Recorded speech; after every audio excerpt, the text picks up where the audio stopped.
Genesis 3. The fall of man.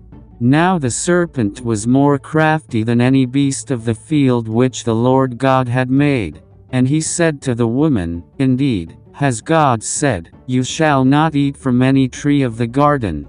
The woman said to the serpent, From the fruit of the trees of the garden we may eat. But from the fruit of the tree which is in the middle of the garden, God has said, You shall not eat from it or touch it, or you will die.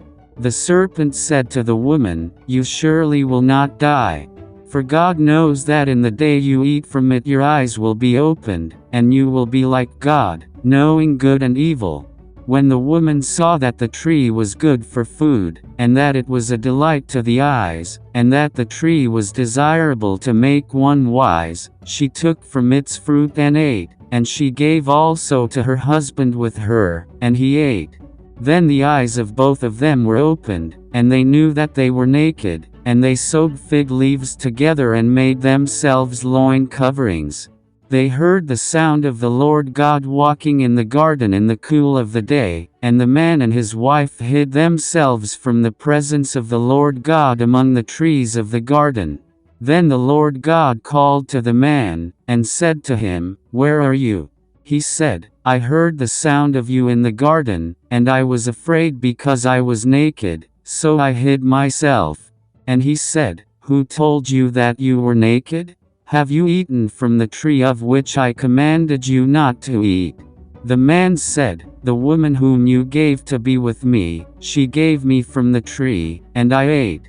Then the Lord God said to the woman, What is this you have done? And the woman said, The serpent deceived me, and I ate.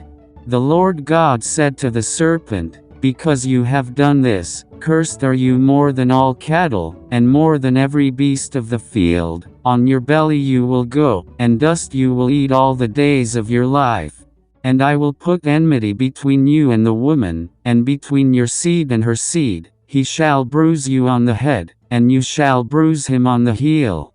To the woman he said, I will greatly multiply your pain in childbirth. In pain you will bring forth children, yet your desire will be for your husband, and he will rule over you.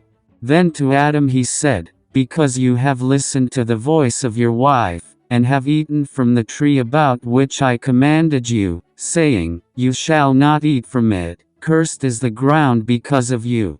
In toil you will eat of it all the days of your life. Both thorns and thistles it shall grow for you, and you will eat the plants of the field.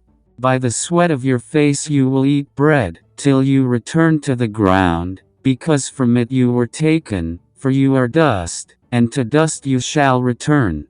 Now the man called his wife's name Eve, because she was the mother of all the living. The Lord God made garments of skin for Adam and his wife, and clothed them. Then the Lord God said, Behold, the man has become like one of us, knowing good and evil, and now, he might stretch out his hand, and take also from the tree of life, and eat, and live forever. Therefore the Lord God sent him out from the Garden of Eden, to cultivate the ground from which he was taken. So he drove the man out, and at the east of the Garden of Eden he stationed the cherubim and the flaming sword which turned every direction to guard the way to the tree of life.